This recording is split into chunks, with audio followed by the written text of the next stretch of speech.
The Secret Garden by Frances Hodgson Burnett. Chapter 7. The Key to the Garden. 2 days after this, when Mary opened her eyes, she sat upright in bed immediately and called to Martha. "Look at the moor! Look at the moor!" The rainstorm had ended, and the grey mist and clouds had been swept away in the night by the wind. The wind itself had ceased, and a brilliant, deep blue sky arched high over the moorland. Never, never had Mary dreamed of a sky so blue. In India, skies were hot and blazing. This was of a deep, cool blue, which almost seemed to sparkle like the waters of some lovely, bottomless lake.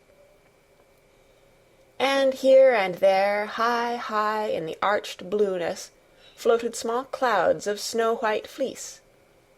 The far-reaching world of the moor itself looked softly blue instead of gloomy purple-black or awful dreary grey. "Aye," said Martha, with a cheerful grin. "The storm's over for a bit. It does like this at this time o' the year. It goes off in a night like it was pretendin' it had never been here and never meant to come again. That's because the springtime's on its way. It's a long way off yet, but it's comin'." "I thought perhaps it always rained or looked dark in England," Mary said. "Eh, no," said Martha, sitting up on her heels among her black-lead brushes. "Nowt o' the sort." "What does that mean?" asked Mary seriously. In India the natives spoke different dialects, which only a few people understood, so she was not surprised when Martha used words she did not know. Martha laughed as she had done the first morning. "There now," she said, "I've talked broad Yorkshire again, like Mrs. Medlock said I mustn't. Nowt o' the sort means nothin' of the sort," slowly and carefully. "But it takes so long to say it. Yorkshire's the sunniest place on earth, when it is sunny. I told thee thou'd like the moor after a bit. Just you wait till you see the gold-coloured gorse blossoms, and the blossoms o' the broom, and the heather flowerin', all purple bells, and hundreds o' butterflies flutterin', and bees hummin', and skylarks soarin' up and singin'.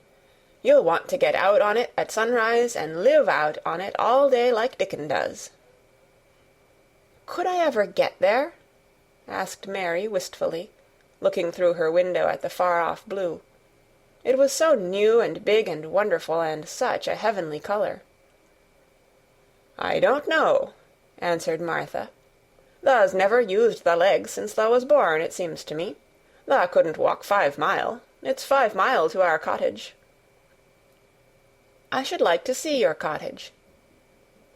Martha stared at her a moment curiously before she took up her polishing brush and began to rub the grate again. She was thinking that the small plain face did not look quite as sour at this moment as it had done the first morning she saw it.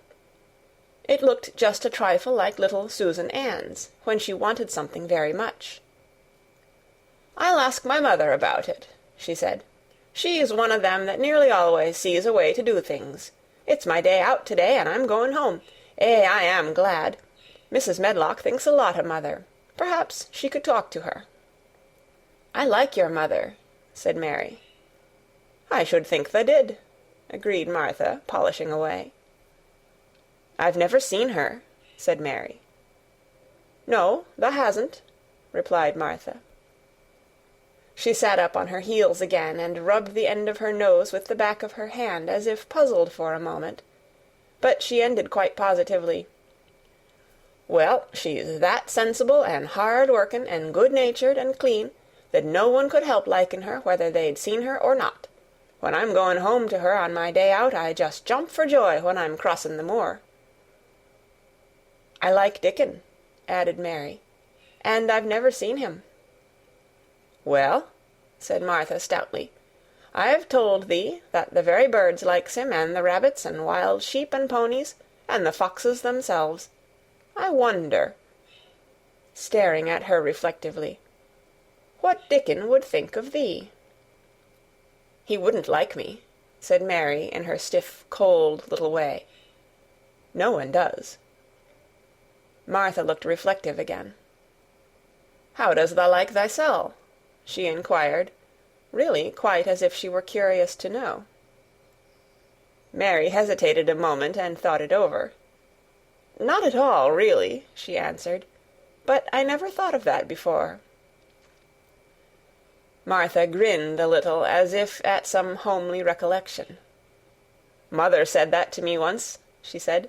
"She was at her wash-tub, and I was in a bad temper and talking ill of folk, and she turns round on me and says, 'The young vixen, tha, there tha stands, saying tha doesn't like this one and tha doesn't like that one. How does tha like thysel'?' It made me laugh, and it brought me to my senses in a minute." She went away in high spirits as soon as she had given Mary her breakfast. She was going to walk 5 miles across the moor to the cottage, and she was going to help her mother with the washing and do the week's baking, and enjoy herself thoroughly. Mary felt lonelier than ever when she knew she was no longer in the house. She went out into the garden as quickly as possible, and the first thing she did was to run round and round the fountain flower garden 10 times. She counted the times carefully, and when she had finished, she felt in better spirits. The sunshine made the whole place look different. The high, deep blue sky arched over Misselthwaite as well as over the moor, and she kept lifting her face and looking up into it, trying to imagine what it would be like to lie down on one of the little snow-white clouds and float about. She went into the first kitchen garden and found Ben Weatherstaff working there with 2 other gardeners. The change in the weather seemed to have done him good. He spoke to her of his own accord. "Springtime's comin'," he said. "Cannot thou smell it?" Mary sniffed and thought she could. "I smell something nice and fresh and damp," she said. "That's the good rich earth," he answered, digging away. "It's in a good humour making ready to grow things. It's glad when plantin' time comes. It's dull in the winter when it's got nowt to do. In the flower gardens out there things will be stirring down below in the dark. The sun's warming 'em. You'll see bits o' green spikes sticking out of the black earth after a bit." "What will they be?" asked Mary. "Crocuses and snowdrops and daffydowndillies. Has thou never seen them?" "No, everything is hot and wet and green after the rains in India," said Mary, "and I think things grow up in a night." "These won't grow up in a night," said Weatherstaff. "Thou'll have to wait for 'em. They'll poke up a bit higher here, and push out a spike more there, and uncurl a leaf this day and another that. You watch 'em." "I am going to," answered Mary. Very soon she heard the soft rustling flight of wings again, and she knew at once that the robin had come again. He was very pert and lively, and hopped about so close to her feet, and put his head on one side and looked at her so slyly, that she asked Ben Weatherstaff a question. "Do you think he remembers me?" she said. "Remembers thee?" said Weatherstaff indignantly. "He knows every cabbage stump in the gardens, let alone the people. He's never seen a little wench here before, and he's bent on finding out all about thee. Thou's no need to try to hide anything from him." "Are things stirring down below in the dark in that garden where he lives?" Mary inquired. "What garden?" grunted Weatherstaff, becoming surly again. "The one where the old rose-trees are." She could not help asking, because she wanted so much to know. "Are all the flowers dead, or do some of them come again in the summer? Are there ever any roses?" "Ask him," said Ben Weatherstaff, hunching his shoulders toward the robin. "He's the only one as knows. No one else has seen inside it for 10 year." 10 years was a long time, Mary thought. She had been born 10 years ago. She walked away, slowly thinking. She had begun to like the garden, just as she had begun to like the robin, and Dickon, and Martha's mother. She was beginning to like Martha, too. That seemed a good many people to like, when you were not used to liking. She thought of the robin as one of the people. She went to her walk outside the long ivy-covered wall over which she could see the tree-tops, and the second time she walked up and down the most interesting and exciting thing happened to her, and it was all through Ben Weatherstaff's robin. She heard a chirp and a twitter, and when she looked at the bare flower-bed at her left side, there he was, hopping about, and pretending to peck things out of the earth, to persuade her that he had not followed her. But she knew he had followed her, and the surprise so filled her with delight that she almost trembled a little. "You do remember me," she cried out. "You do! You are prettier than anything else in the world." She chirped and talked and coaxed, and he hopped and flirted his tail and twittered. It was as if he were talking. His red waistcoat was like satin, and he puffed his tiny breast out and was so fine and so grand and so pretty that it was really as if he were showing her how important and like a human person a robin could be. Mistress Mary forgot that she had ever been contrary in her life when he allowed her to draw closer and closer to him, and bend down and talk and try to make something like robin sounds. Oh, to think that he should actually let her come as near to him as that! He knew nothing in the world would make her put out her hand toward him, or startle him in the least tiniest way.